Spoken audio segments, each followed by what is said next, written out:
महालक्ष्मी पूजन, दीपावली का अवसर आ रहा है। धनतेरस, रूप चौदस, दीपावली, पड़वा मतलब गोवर्धन पूजन और 5वां दिन भाई दूज, यम द्वितीया। 5 दिन तक लक्ष्मी महारानी आपके घर में रहेगी, आप उसकी आराधना करना। पहले भी कथा में कहा, माता लक्ष्मी को, नारायण को लक्ष्मी किसने दी है? भगवान शिव ने। लक्ष्मी जी तो भगवान शंकर के पास आ रही थी क्योंकि माता ख्याति इनको दे रही थी, पर माता ख्याति से शंकर भगवान ने कहा कि भगवान विष्णु को लक्ष्मी जी दीजिए। जो लक्ष्मी भगवान विष्णु को प्राप्त हो सकती है, क्या लक्ष्मी हमारे घर में नहीं आ सकती? 5 दिवस तक आप माता लक्ष्मी की आराधना करिए, उसको अपने घर में बुलाने का प्रयास करो। श्री शिवाय नमस्तुभ्यम। 5 दिन तक आप भी शंकर का अनुमोदन करो, श्री शिवाय नमस्तुभ्यम बोलो, लक्ष्मी की आराधना करो, घर में काम करते रहो, पपड़िया बनाओ, गुजिया बनाओ, जो बनाना है बनाओ, पर उस शंकर का अनुमोदन कर कर बनाओ और लक्ष्मी जी का अनुमोदन करते रहो, स्मरण करते रहो, जिससे माँ हमारे घर में विराजमान हो। आप लोगों से निवेदन रहेगा, सब दीपावली का पर्व बड़े धूमधाम से मनाना। दीपावली के पूजन का ज्यादा बड़ा रूप में तो हम विस्तार वर्णन नहीं करेंगे। कमाई में भगवान से प्रार्थना करना कि धन आए तो अभिमान मत आने देना, अहंकार ना आए, बस इतना ध्यान रखना।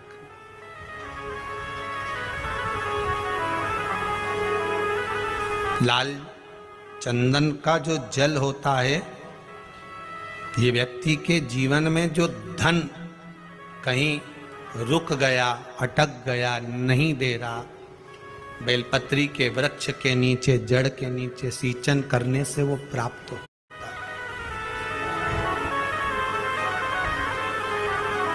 अथर्ववेद में छंदो ज्ञान उपनिषद में, दोनों में, अथर्ववेद में भी वर्णन है और महाराज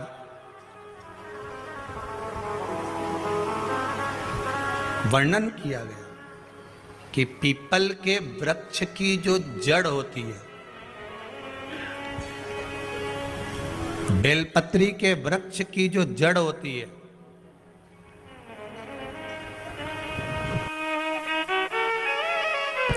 और आंवले के वृक्ष की जो जड़ होती है, इसके नीचे स्वर्ग का निवास होता है। किसका निवास है? स्वर्ग का निवास।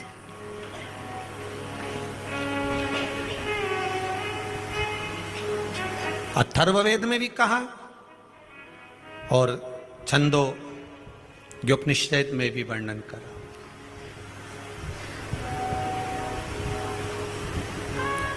एक पीपल, एक बेलपत्र, एक आंवला, इनके जो जड़ है, वो जड़ के नीचे स्वर्ग का निवास। ये जहां लगे,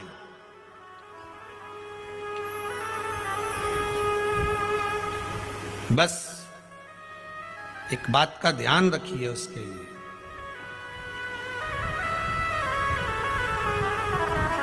कि जहां पर ये वृक्ष होता है और उस वृक्ष के नीचे बैठकर हम जब किस जल का सिंचन कर रहे हैं, जैसे अभी आपको कहा था कि जल में अगर लाल चंदन मिला हो और आप बेलपत्री के जड़ में सिंचन कर रहे हैं तो लक्ष्मी की आवक बढ़ेगी। कहीं पैसा अपना अटक गया, नहीं आ रहा, आएगा।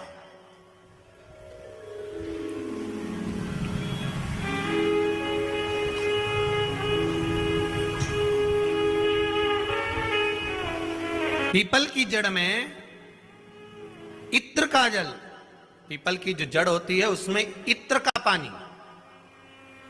थोड़ा सा जल, उसमें थोड़ा सा इत्र का भाग हो महाराज, और आप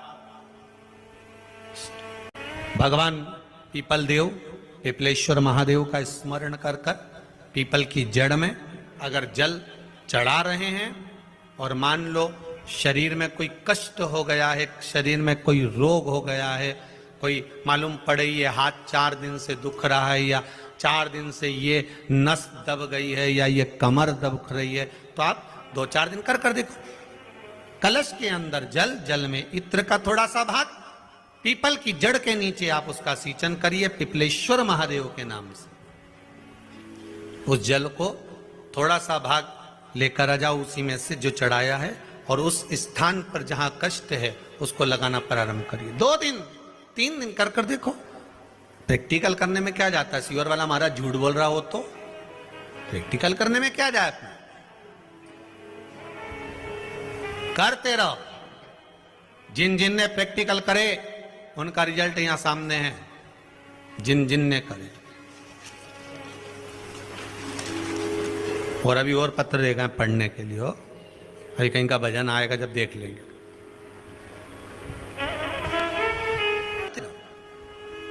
तीसरा, महाराज आंवले के वृक्ष की जड़। आंवले के वृक्ष की जो जड़ होती है, इसके नीचे शिव महापुराण की कथा कहती है, विष्णु पुराण कहती है, स्कंद पुराण कहती है महाराज कि भगवान नारायण स्वयं इस जड़ के नीचे अपना विश्राम करते हैं महाराज, इस जड़ के नीचे। प्रयास करा करो, 1 चुटकी हल्दी, कितनी? मात्र 1 चुटकी हल्दी, आंवले के वृक्ष के नीचे भगवान हरि हर महादेव, कौन से महादेव हैं? हरि हर महादेव के नाम से रखकर उस पर पूर्व मुख कर कर, पूर्व की ओर मुख कर कर जल समर्पित करना प्रारंभ कर दीजिए। आप अगर प्रयास करेंगे शुक्रवार की शुक्रवार करें, या नवमी की नवमी करें, अष्टमी की अष्टमी करें, प्रदोष की प्रदोष कर लें, सोमवार की सोमवार कर लें, तो आंवले की जड़ के नीचे अगर हमने हल्दी रखकर जल का भाग समर्पित करा है पूर्वभिमुख होकर, तो अगर व्यापार नहीं चल रहा है, 1 हफ्ता हो गया बैठे हुए हो, कोई ग्राहकी नहीं है, तो 1 बार करो, दूसरी बने जाओगे तो आप अपने आप दौड़ कर जाओगे कि मेरा 1 हफ्ते से व्यापार अच्छा चल रहा है। आप दूसरी बार करोगे तो आपको ये ज्ञान उपदेश ये प्राप्त हो जाएगा, अपने आप रिजल्ट सामने आएगा कि हाँ, हमने आंवले के वृक्ष के नीचे हल्दी को समर्पित करा था, और उसको चढ़ाने के बाद हमने जो जल चढ़ाया है उसका फल हमको प्राप्त हुआ, उसका फल हमें मिला है। अगर कहीं अशांति का अनुभव होता है, मन को शांति नहीं रहती, बार बार ऐसा लगता है कि रोना आ रहा है, कुछ घर में अच्छा नहीं लग रहा, कहीं आंख फटक रही है, कहीं कोई भड़क रहा है, तो कभी ऐसा लगे, एक सफेद फूल पुष्प कुंदकेश्वर महादेव के नाम से अपने घर में से लेकर घुमाकर शिव जी को समर्पित कर कर आ जाओ।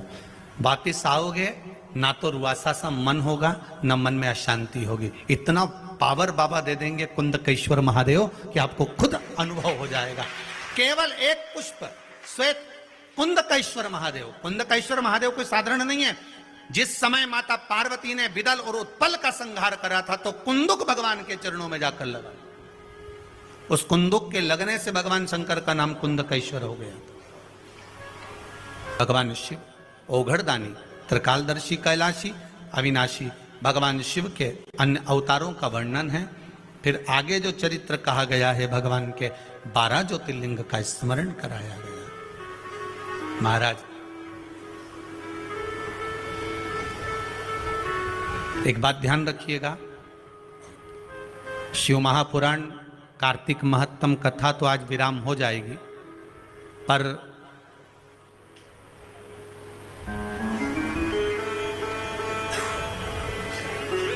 महालक्ष्मी पूजन, दीपावली का अवसर आ रहा है, धनतेरस, रूप चौदस, दीपावली, पड़वा मतलब गोवर्धन पूजन, और उसका फल हमें मिलेगा। कोई भी क्रम करे, हम फिर कहेंगे, फिर निवेदन करेंगे, कुआं खोदो, एक जगह खोदो, पानी निकलेगा, कभी यहां भटक गए, कभी वहां भटक गए, थोड़े दिन यहां आ गए, थोड़े दिन कहीं दूसरी जगह चले गए, फिर तीसरी जगह चले गए, चौथी जगह चले गए, भटक रहे।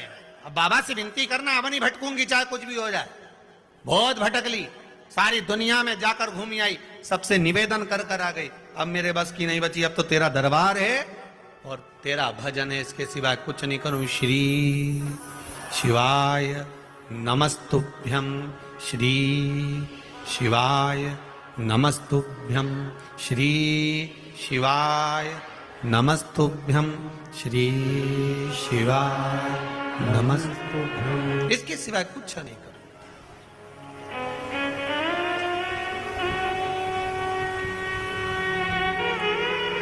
हमारा भजन मूल हो जाए। एक विदल और उत्पल दो असुर हुए। पार्वती मैया ने जो भजन करा था, स्मरण करा था, शिव मिले थे, उनकी भक्ति दृढ़ थी। विदल और उत्पल ने एक बार माता पार्वती जी को देखकर बड़े आनंद के साथ उनकी ओर लोभित हो गए, उनकी ओर आसक्त हो गए।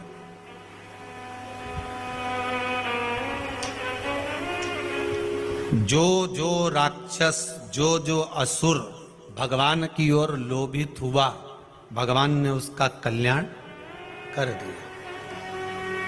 दुनिया के लोग संसार को देखकर लोभित होते हैं, ये कितनी सुंदर है, वो कितना सुंदर है, वो ऐसा है, वो वैसा है। हम काया देख रहे हैं, केवल शरीर देखा।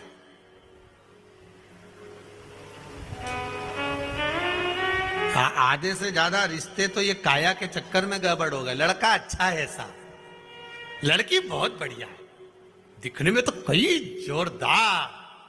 अब पहले का समय, आज का समय, पहले के जमाने में सूरत नहीं देखते थे, चरण देखते थे। आज के जमाने में चरण नहीं देखते, सूरत देखते। फिर वही वाली बात आ गई, किस कलर के कपड़े पहनूं कि भगवान मुझे मिल जाए। शिव महापुराण की कथा कहती है, कपड़ा बदलने से परमात्मा नहीं मिलता, कलेजा बदलने से भगवान तुम्हारे सामने आकर खड़ा हो जाता है।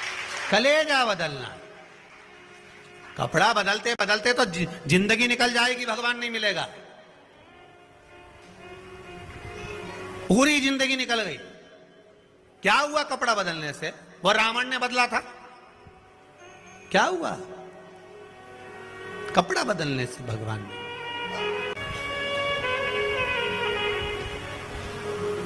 भोले जी को नाम बड़ा प्यारो लागे। आप जिस स्थान पर, जिस जगह पर, जिस भूमि पर, जिस क्षेत्र में जहां निवास करो, भगवान की अविरल भक्ति में डूबे रहो। महाराज उन कथा कहते हैं और आप कथा कहते हो। कई महाराज कथा के और इतना आराम से ऐसा ऐसा बोले, उन्हें भगत लोग उनकी आंख में से आंसू झड़ता फिरे, सब रोए बेचारा उन बैठ बैठ के। और तुम्हारी कथा में बापड़ा एक नहीं रोए दिन भर, बट हे करे।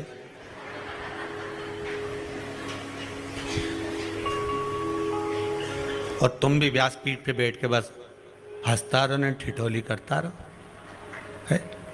तुम्हारी भी आंख मांख में आंसू नहीं आए, और बाकी का महाराजन तो कथा के नहीं बापड़ा सब झड़ता फिरे।